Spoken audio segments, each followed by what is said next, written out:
Amém? Você pode deixar sua Bíblia comigo aberta no Evangelho de Marcos, capítulo 13. A partir do verso 6. Esse não é o texto que nós vamos usar como centro hoje, mas eu quero usar Marcos, capítulo 13, como pano de fundo para aquilo que a gente vai conversar. Ao longo do Evangelho de Marcos, no capítulo 13, é o momento que o Senhor Jesus, indagado pelos seus discípulos, começa a falar a respeito do tempo do fim. No início do capítulo 13, ainda no verso 1 ali, e 2, você vai ver os discípulos passando com Jesus diante do templo, e eles vão dizer: olha Jesus, que construção, que negócio grande, maravilhoso, suntuoso, dá uma olhada para o senhor ver que maravilha. E aí é o momento que o Senhor Jesus vai responder para eles: olha, não ficará aqui pedra sobre pedra, que não seja derrubada. E aí os discípulos perguntam para ele: mas Senhor, quando que essas coisas vão acontecer? Ou quais sinais nós teremos a respeito do tempo do fim? E aí o Senhor, ao longo do capítulo 13 de Marcos, ou no capítulo 24 de Mateus, começa a falar para aqueles homens a respeito do tempo do fim. No verso 6, que eu pedi para você abrir, o Senhor vai falar que muitos virão, se você acompanhar comigo aí, vai dizer que muitos virão em meu nome e enganarão a muitos. Então ele começa a falar a respeito de pessoas que vão vir no nome dele e que vão enganar os fiéis. No verso 7 de Mateus 13, o Senhor fala de guerras e rumores de guerras. Ele vai dizer: olha, então acontecerão guerras e também vão acontecer rumores de guerras. No verso 8, ele vai dizer que nação se levantará contra nação, ou seja, haverá tensões políticas entre nações, terremotos e fome. No verso 9, ele vai dizer a respeito da perseguição aos santos. Vocês serão perseguidos, levados nas sinagogas, diante dos principais, serão interrogados. É o momento que ele vai dizer: não se preocupem com aquilo que vocês vão dizer, porque no momento que tiverem que dizer, o Espírito Santo vai falar por intermédio de vocês. E no verso 13 de Marcos 13, ele fala a respeito do ódio que seria direcionado aos discípulos por causa do nome de Jesus. Ele fala: olha, por causa do meu nome vocês serão odiados. Então ele começa a dar esses sinais a respeito do tempo do fim.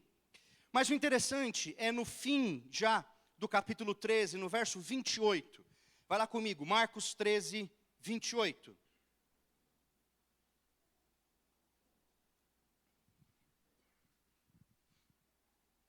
Marcos 13, 28, nós lemos o seguinte: aprendei, pois, a parábola da figueira. Quando já os seus ramos se renovam e as folhas brotam, sabeis que está próximo o verão.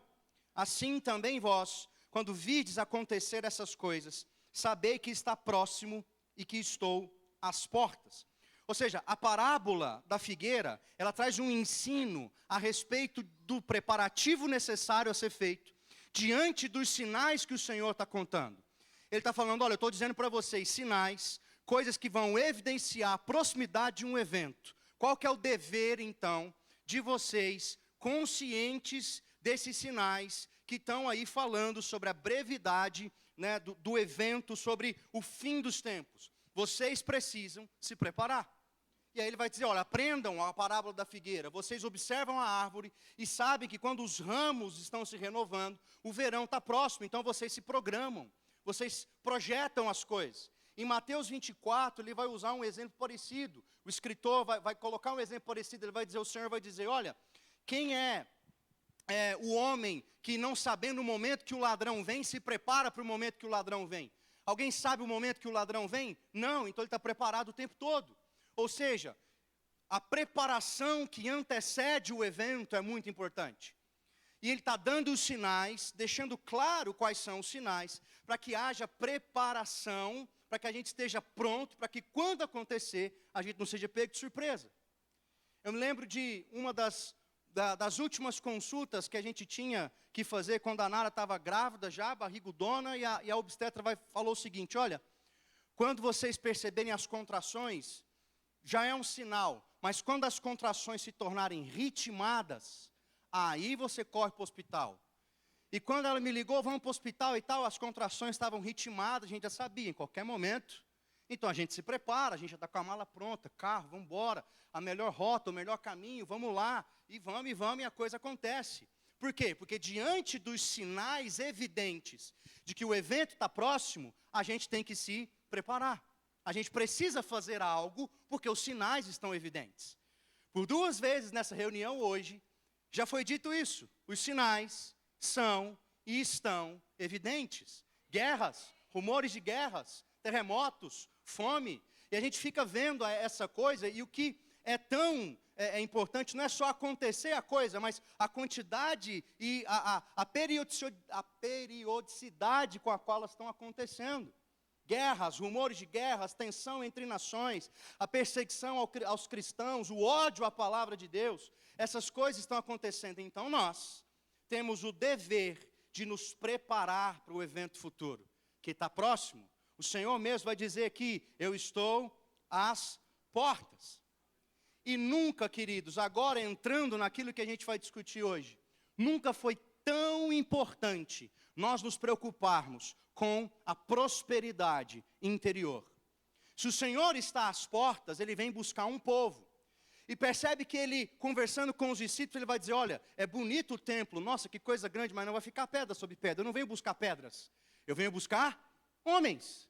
E eu quero os homens prósperos pelo lado de dentro. Isso talvez expresse a prosperidade de vocês pelo lado de fora.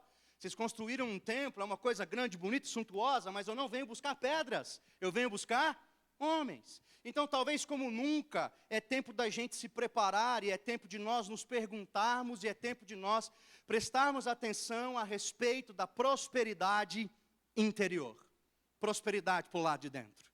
Então, tendo a consciência viva de que as coisas estão se afunilando, e de que o tempo está acabando, tendo essa consciência do que vai acontecer, nós precisamos pensar a respeito de prosperar, mas prosperar para o lado de dentro.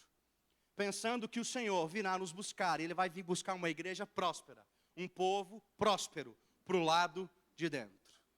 Um povo vivo, um povo que queima diante dEle, que participa de um avivamento que vai acontecer nos últimos dias. Um povo sedento, um povo sarado, um povo curado. É isso que Ele vai vir buscar, uma igreja santa. Amém? Então é disso que nós vamos conversar hoje, sobre prosperidade interior. Agora sim, vamos abrir no texto que vai ser o cerne aqui do que a gente vai falar. Terceira epístola de João, capítulo 1, verso 1.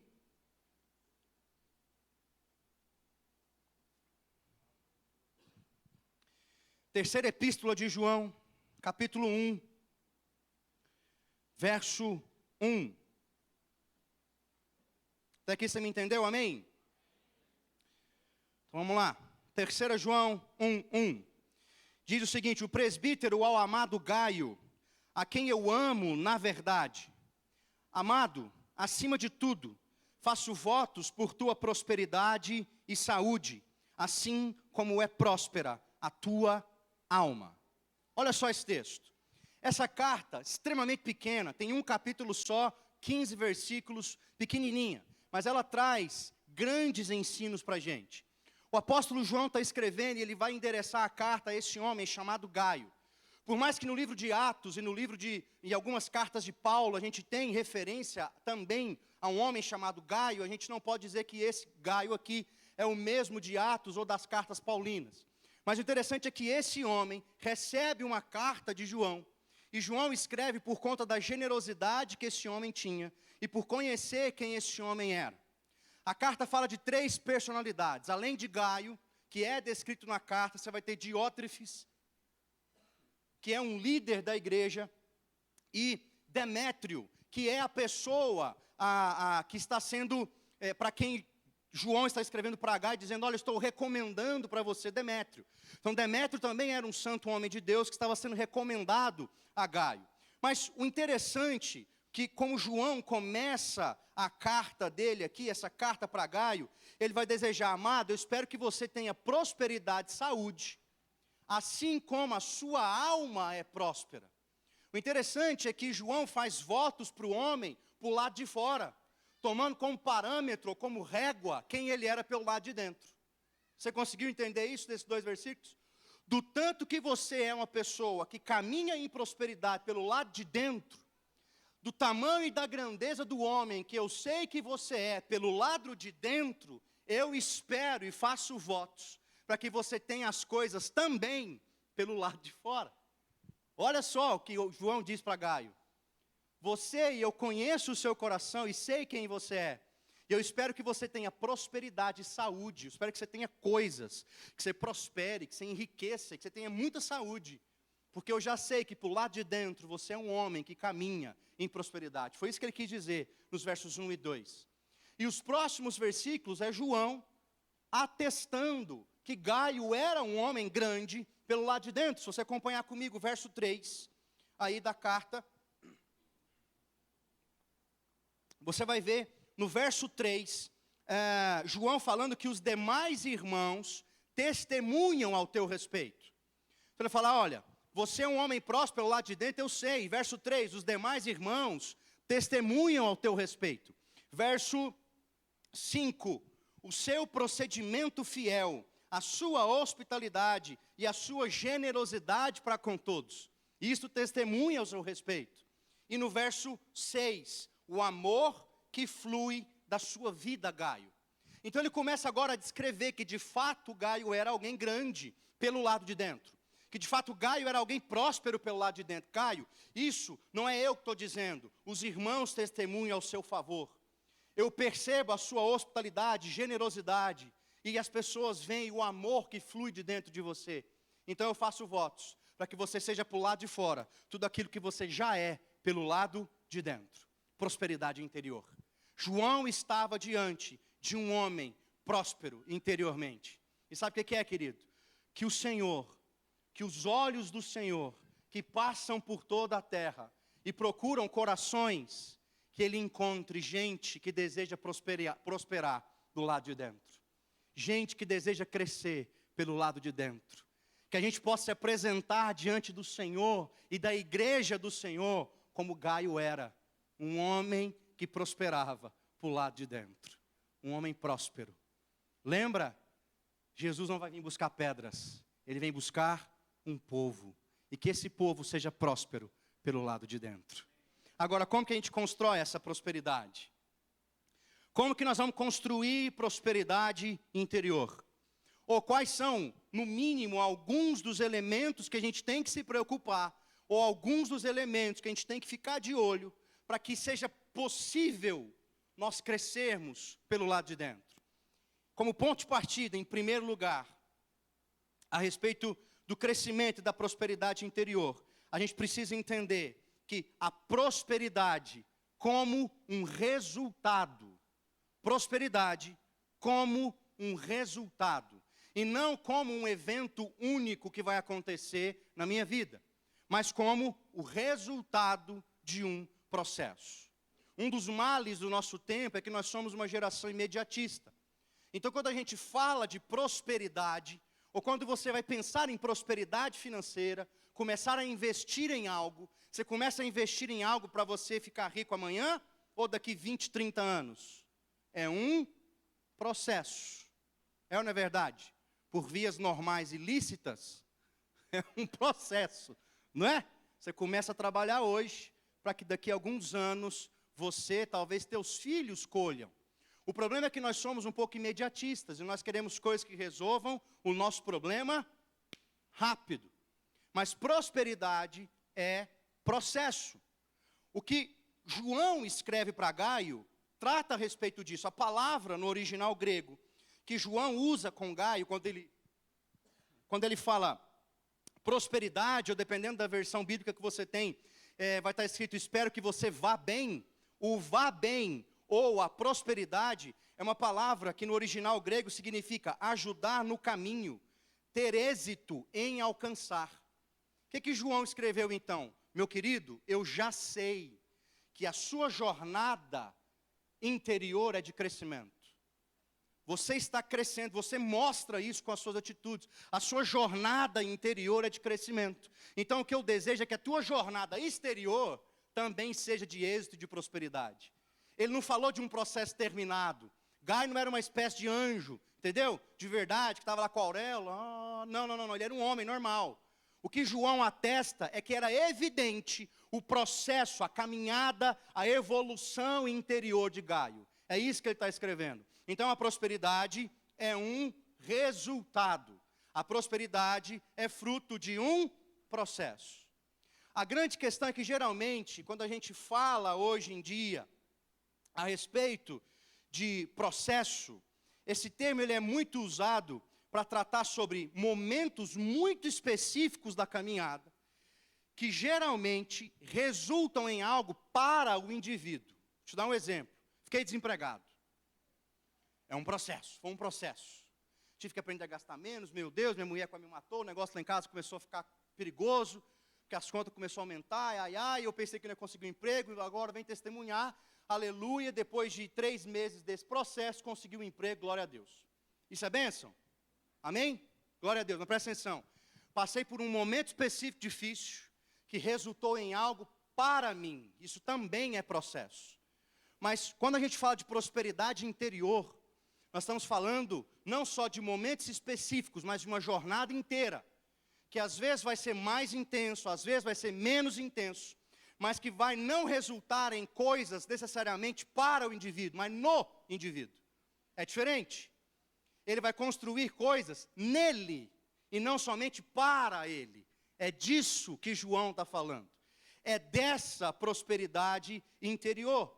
Então o processo, ele vai além de algo específico na minha vida, mas ele é contínuo.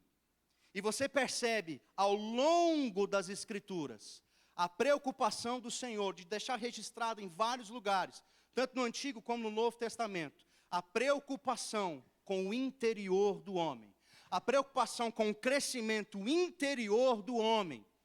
Ele sim tem bênçãos e milagres, mas ele mostra uma preocupação com o interior, com o lado de dentro do homem. E de todos os textos que a gente pode falar a respeito disso, talvez o Sermão da Montanha, em Mateus capítulo 5, seja aquele que mais evidencia isso. Porque o Senhor está falando ali, Ele está colocando agora os pilares daquilo que Ele veio trazer à terra. E você percebe que Jesus ali sobe a régua. Ele não abaixa a régua, Ele põe para cima o negócio. E a gente já várias vezes falamos disso daqui, mas vamos falar de novo. Quando ele fala, ei, o que dizia a lei a respeito do adultério? Bom, deita com a mulher que não é sua, isso é adultério.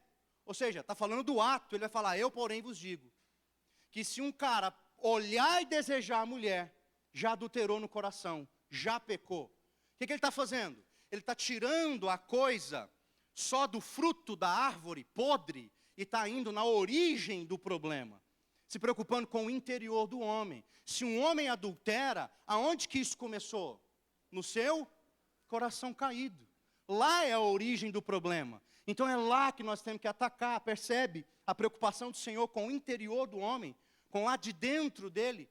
Em Romanos capítulo 2, quando Paulo está conversando, ele fala, olha, judeu, toma cuidado. Não é aquele que é pelo exterior, não é aquele que mantém os ritos ou as práticas. Judeu não é aquele que é circuncidado pelo lado de fora, é aquele que tem o coração circuncidado, o interior circuncidado.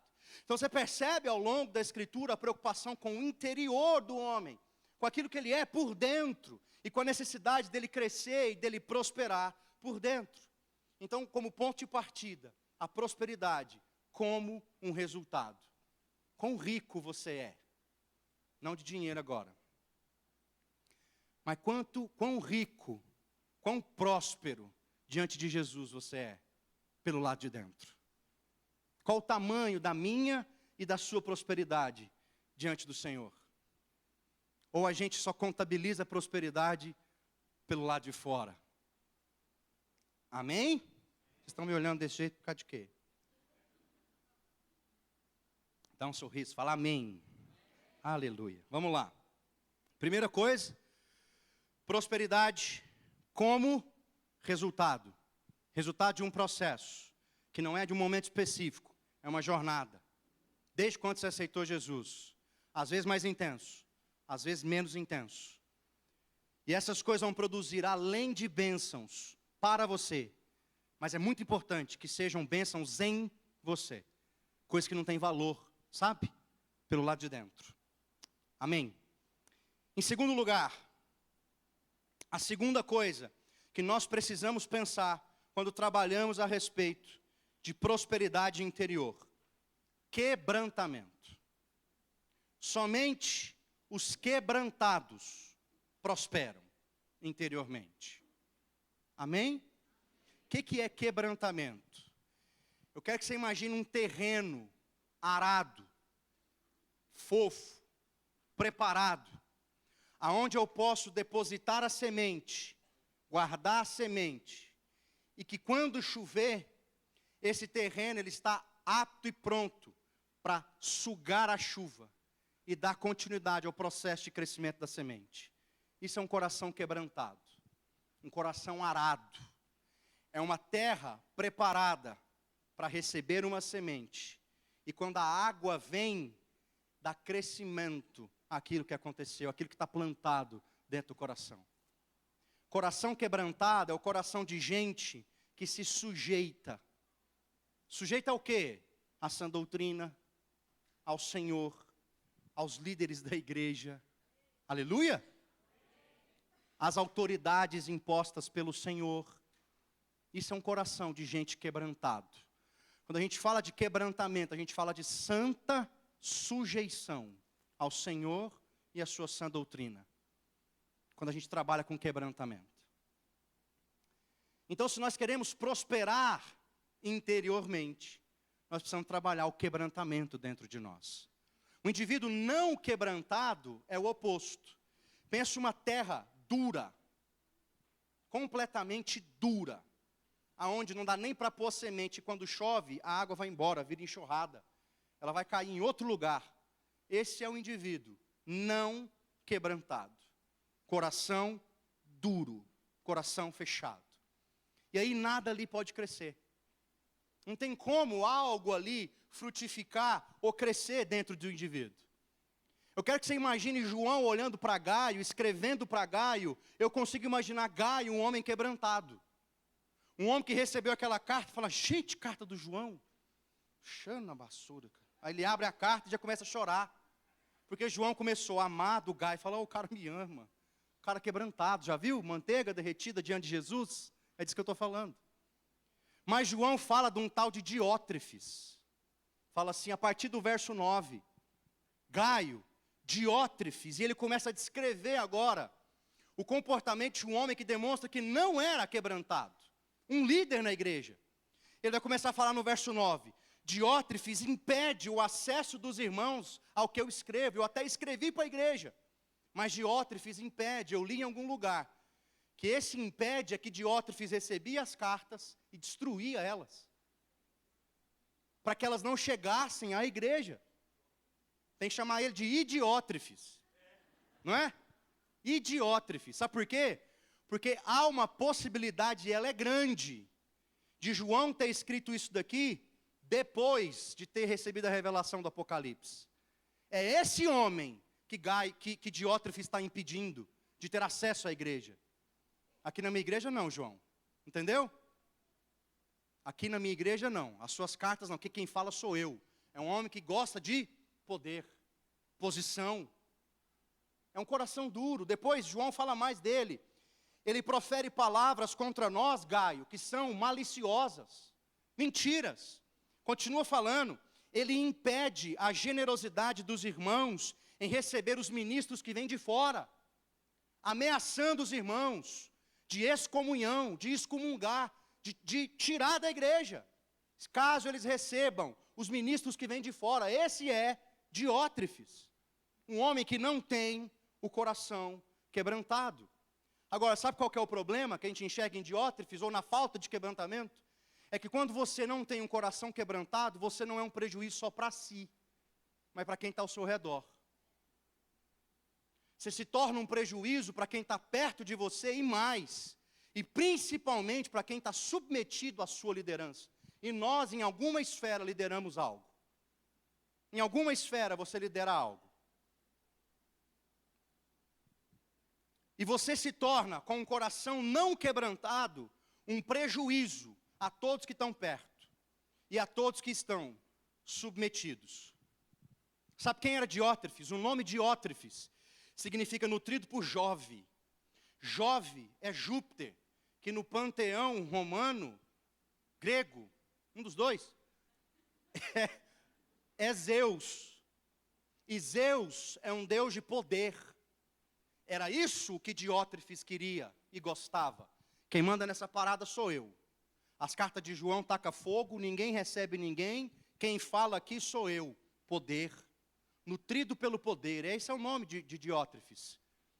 O que não é quebrantado é nutrido por algo. Algo que não é o Senhor. Então, quando nós não somos quebrantados, nós não estamos sendo nutridos por algo que vem do Senhor, mas algo está nos nutrindo, que faz com que a gente reproduza um comportamento não quebrantado.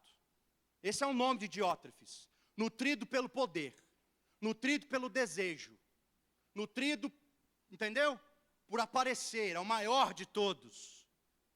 O que está nos nutrindo? Ou se você identifica um coração não quebrantado, o que te nutre?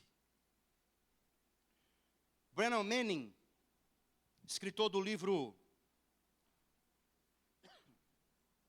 famoso livro Evangelho Maltrapilho, mas em outro livro dele chamado Convite à Loucura, ele fala que todo homem não quebrantado, no caso, busca poder, prazer e segurança. São essas três coisas que geralmente os homens procuram: poder, prazer e segurança. E essas coisas, nutrindo o coração humano, são capazes de encobrir a transparência entre Deus e o homem. Poder, prazer e segurança. O que está nos nutrindo? Alguma coisa vai nos nutrir, algum desejo vai nos nutrir. O dos quebrantados é o desejo em conhecê-lo mais e se submeter a Ele. Ao dos não quebrantados é outra coisa: poder, prazer, segurança. Mas tem mais um outro elemento, tem mais um outro negócio que eu queria falar contigo, a respeito de gente não quebrantada. Existem pessoas que não são quebrantadas porque estão sendo nutridas por traumas, histórias e problemas antigos. Então hoje, por alimentar um trauma, ele se mostra inteiramente não quebrantado. Vou te dar um exemplo. Lá atrás, o pastor lá vacilou comigo, machucou. Porque o cara lá atrás vivia uma ideia errada a respeito até de princípios bíblicos, como por exemplo, discipulado. Quanta gente não é ferida por causa de discipulado, que é um princípio bíblico, é uma realidade, é uma coisa muito importante na caminhada. Mas hoje tem gente com o coração inteiramente fechado para isso, porque alimenta traumas, e aí se fecha. Nutrido pelo trauma, ele não avança, ele não quebranta. Já viu isso? Já viu gente que é assim? Por que você não lidera na igreja? Já mexi com isso lá atrás, Deus me livre. Dá trabalho demais, já tive muito problema. Nutrido por um trauma, aí não abre o coração. Cara, por que você não doa os seus bens à igreja? Não. Minha carteira, quem manda sou eu. Poder. Quando eu quiser eu dou.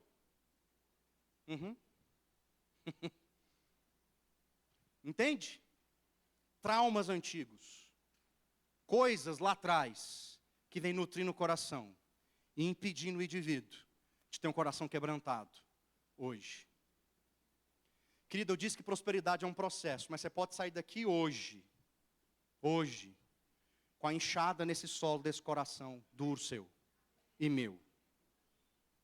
Você pode sair daqui hoje, com o Espírito tendo começado a retalhar o terreno do seu coração, para plantar algo aí.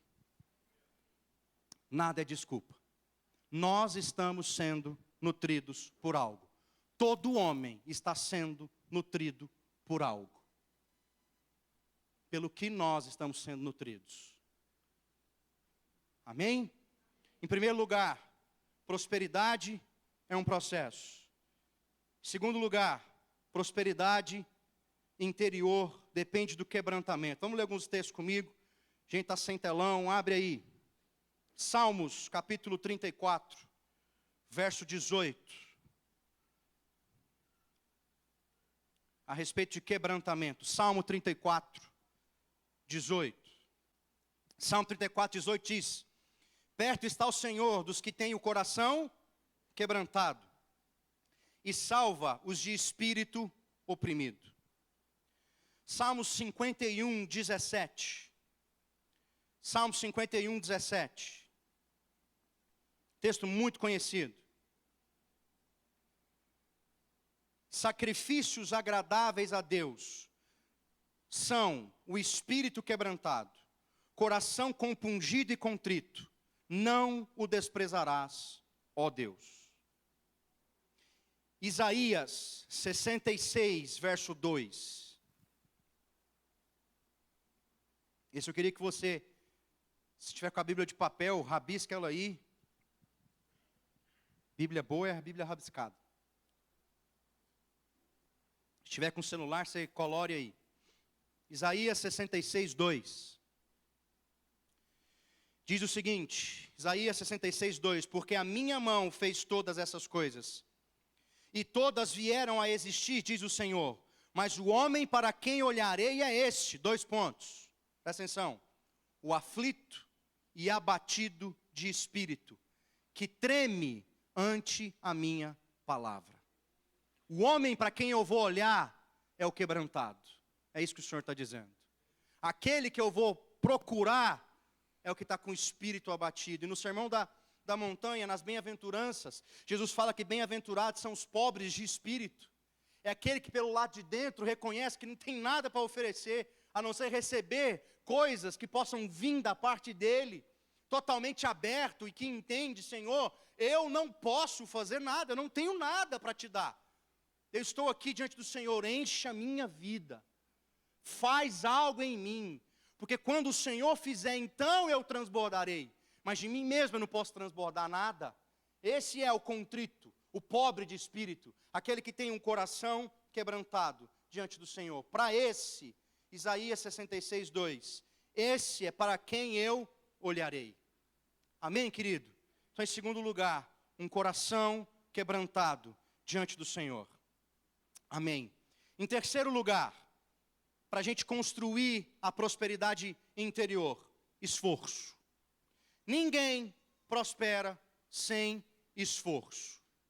Foi o que a gente começou a falar aqui no início. Tem como ficar rico da noite por dia? Tem. De forma lícita? Trabalha não, pra você ver. Ninguém prospera sem esforço. Então, se nós queremos prosperar pelo lado de dentro, nós vamos ter que nos esforçar. Mas presta atenção. O esforço que eu estou falando não é o esforço para produzir os frutos da prosperidade, porque aí eu estaria sendo antibíblico.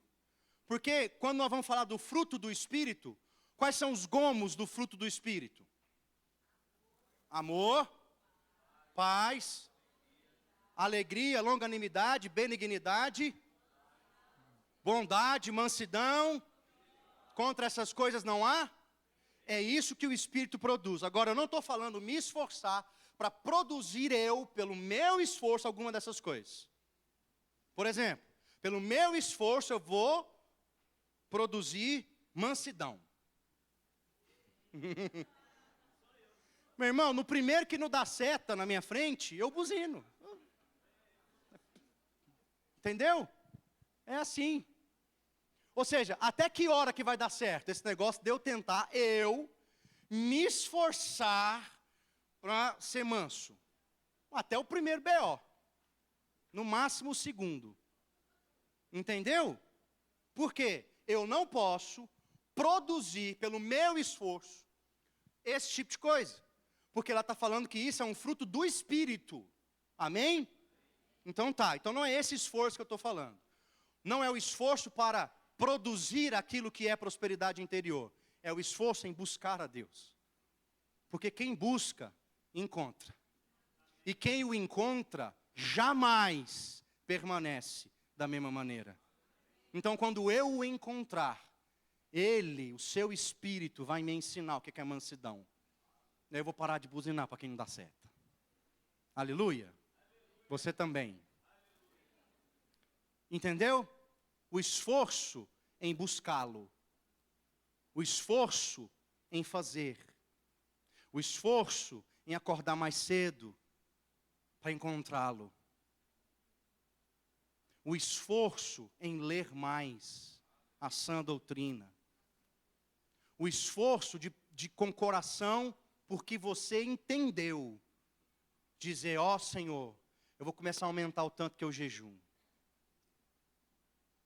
Eu só consigo tirar a janta, mas vai ter o dia, Deus, que eu vou ficar 1, 2, 3 dias jejuando, porque eu quero. Esse esforço de buscá-lo, de querê-lo, entendeu? De desejá-lo. Jeremias 29:13, texto muito famoso. Em Jeremias 29:13 nós lemos: buscar-me-eis e me achareis quando me buscardes de todo o coração. Buscar lá no original é procurar para encontrar. Fala do esforço de ter que procurar algo que está muito escondido para você achar. É isso que Jeremias está dizendo. Em Lucas, no capítulo 6, esse eu quero que você vá lá comigo. Lucas, capítulo 6, verso 47. Lucas 6, 47.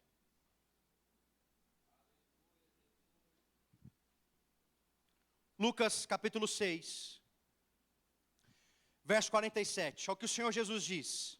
Todo aquele que vem a mim. Vamos parar aqui. Aquele que vem a mim é aquele que me busca. Todo aquele que vem a mim e ouve as minhas palavras e as pratica, eu vos mostrarei a quem é semelhante. Então agora ele compara, ele vai dar um exemplo, vai fazer uma comparação de todo aquele que vem até ele, de todo aquele que busca. Quem busca é semelhante, verso 48, a um homem que edificando uma casa, cavou, abriu profunda vala e lançou o alicerce sobre a rocha. E vindo a enchente, arrojou-se o rio contra aquela casa e não pôde abalar, por ter sido bem construída. Presta atenção. Todo aquele que vem a mim, todo aquele que me busca, é semelhante a um homem que cava, que abre um buraco, uma vala no chão, até encontrar a rocha. O que ele está falando? Todo aquele que vem a mim, é aquele que se esforça para me encontrar. Ele vai ter que cavar um buraco, fundo, uma vala, até encontrar a rocha. Conseguiu entender? Esforço. Não o esforço para produzir algo, porque eu não consigo produzir. Mas o esforço para cavar, esse eu consigo. E procurá-lo, até que eu encontre a rocha. E na rocha, construir algo. Então, em cima daquilo que é sólido e verdadeiro. E Ele vai me ajudar, Ele é o bom construtor. Consegue entender? Se eu não me esforçar, eu não vou prosperar interiormente. Se você não se esforçar, esse espírito briguento não sai de você. Você vai continuar com esse espírito briguento. Você vai continuar não conseguindo expressar amor, longanimidade, bondade. Isso vão ser só um mantra. Qual que é os frutos? Longanimidade, benignidade, mansidão, não vai passar de mantra e não vai acontecer nada. Porque você não se esforça, não para produzir isso, mas para buscar quem é o dono dessas coisas. Para que Ele habite em você. Então você começa a produzir essas coisas. A longanimidade. Vai ter hora que você vai dar umas respostas, vai olhar e falar, gente, fui eu? Aleluia. Amém? Você não vai nem se reconhecer. Mas sem esforço, a gente não encontra esse lugar. Amém? Por último, em quarto e último lugar, para que haja prosperidade interior. Fé madura. A fé madura, ela é uma característica da prosperidade interior. Se eu pedir você para definir fé, rapidamente vem na sua mente. Hebreus 11, 1. Ora, a fé é certeza das coisas que se esperam e a convicção dos fatos que não se veem. Vamos lá. Eu não estou falando de qualquer fé. Estou falando de uma fé madura. O escritor aos Hebreus está dizendo que fé é uma certeza e uma convicção. Agora, presta atenção. Se eu tenho certeza de algo e convicção de algo, é porque eu conheço esse algo. Alguém tem dúvida de que isso aqui é uma garrafa? Alguém alimenta dentro de si alguma falta de convicção de que aqui dentro tem água? Por quê? Porque você conhece. Se fosse a primeira vez na sua existência que eu te mostrasse isso aqui, você não ia ter nem certeza e nem convicção, porque você não conhece. Quem tem certeza e convicção é quem conhece. Agora volto no tópico anterior. Quem busca, acha. Quem cava, acha. Quem acha, conhece. Quem conhece, desenvolve fé, convicção e certeza. E essa fé, ela é madura. Sabe por quê? Porque ela é uma convicção e uma certeza em cima de uma coisa que não está vendo. Foi isso que o escritor disse. Ou seja, se nós queremos prosperar pelo lado de dentro, nossa fé tem que ser madura. Uma fé madura não é circunstancial. Como assim? É muito fácil ter fé no dia que você acorda e tudo dá certo. Está tudo muito bom. Então é muito fácil glorificar a Deus e falar que esse Deus é um Deus forte e poderoso, porque está tudo muito bem. Fé circunstancial. Quando as coisas ao redor começam a dar errado, você começa a questioná-lo. Por que que elas estão dando errado? Ora, se Ele não é o garantidor de todas as coisas boas na minha vida, por que, Senhor, que está acontecendo isso, essa desgraça na minha vida? Onde está o Senhor? Então a fé é abalada. Fé circunstancial. Isso não é fé madura. Outra coisa que não é fé madura, fé sensorial. Fé pelas sensações. Tem dia que é muito fácil, a gente chega, a gente senta, a pessoa que abre o culto já, show, hoje, né? Começa a primeira música, você está, tem dia que é tranquilo, tem dia que é bom, tem dia que você não sente nada, é só eu. Que a pessoa abre o culto, você fala assim, não entendi nada. Aí começa a primeira música, você fala, e vai, estou sentindo nada. Essa fé que precisa sentir não é madura. Fé madura não é circunstancial e muito menos sensorial. Ela é uma certeza e uma convicção fundamentada no conhecimento de Deus. Abacuque 2:4. O meu justo viverá pela fé. Bonito texto. Mas quando você vai ver o contexto de Abacuque, havia instabilidade política, preocupação com as injustiças sobre o povo. E Abacuque está no capítulo 1 dizendo, quando me vingarás, Deus? O trem estava feio. Como é que Deus responde para ele no capítulo 2? O meu justo vai viver da fé. Ainda que ele não veja, ainda porque fé não é circunstancial, ou muito menos sensorial. Entra para o teu quarto, fecha a porta. Raios, trovões, tremores de paredes, anjos e coisas sobrenaturais vão acontecer? Não. Ora e o teu pai te recompensará. Ele não falou que a gente ia sentir nada. Até porque não somos chamados para sentir, mas para obedecer. Fé não é sensorial ou circunstancial. A fé madura é uma fé que se move, apesar do que sente e do que está ao redor. Então quando você vem para o culto, a pessoa fala, Deus está aqui. Você fala, não está nada, não estou sentindo. Deus, Senhor, o Senhor está falando conosco. Querido, você mesmo sem sentir nada, você ergue as mãos e fala, eu creio. Ele está aqui. E quando você entrar para o seu quarto, estiver sofrendo lá sozinho, chorando, parecendo que você vai se sentir um louco, falando para as paredes, Ele está lá. Ele está lá dentro. Mesmo que você não sinta nada, mesmo que você não veja nada, Ele está lá dentro. Ouvindo, sentindo você. Fé madura. Você pode ficar de pé no seu lugar? Quantos gaios o Senhor pode encontrar hoje, nessa noite?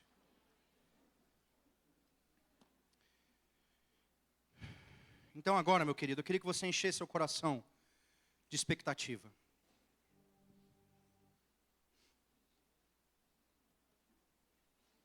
Nós vamos cantar uma canção.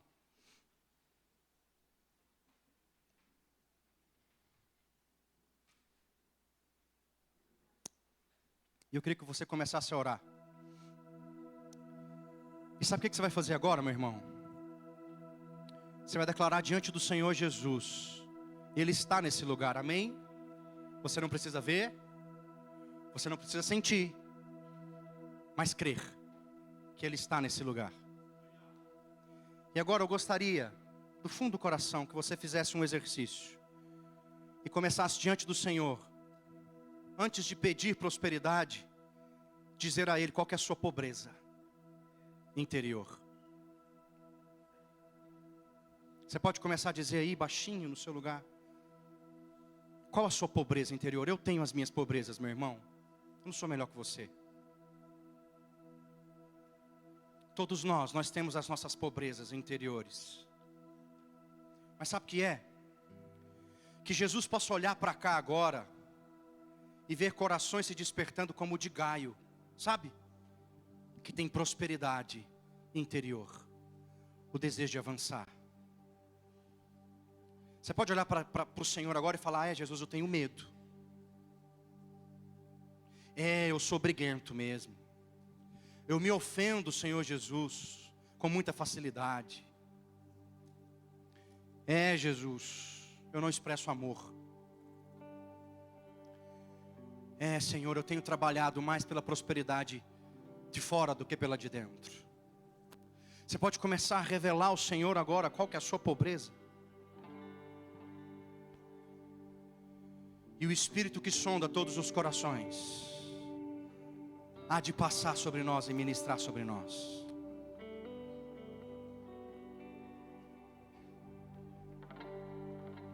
Irmãos, não dá tempo mais. Queridos, não dá tempo mais. Nós não podemos ficar perdendo tempo, batendo, dando murro em ponta de faca. Nós precisamos prosperar, porque o Senhor está às portas. Pouco em breve o céu se rasgará.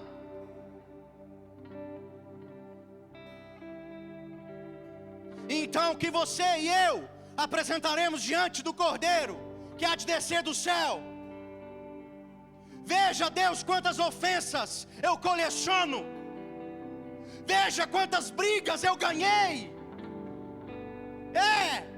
Olha aqui, Jesus, a minha conta lotada, a minha empresa.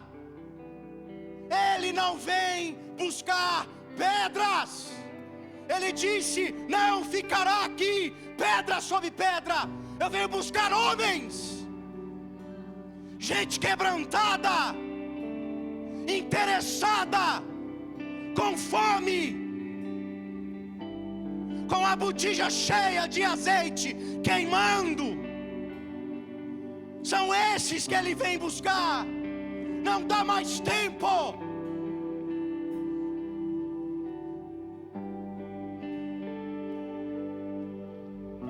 Então veja, Senhor, a minha pobreza e tenha misericórdia de mim, Altíssimo. Veja o mau homem que eu insisto em ser e tenha misericórdia de mim, e que ao contemplá-lo eu possa ser o homem que eu devo ser.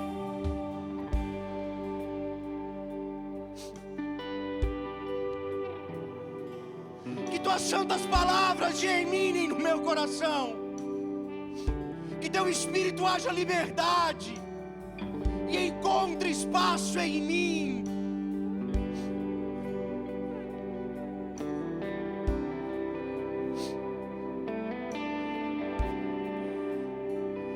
Que esse povo não seja nutrido, Deus, por essa vida, mas pelo pão que vem do céu. Ore, ore, meu irmão, porque o Senhor não está nesse lugar, e o Espírito dele para condená-lo, mas para construir algo em você. Então erga suas mãos nesse lugar,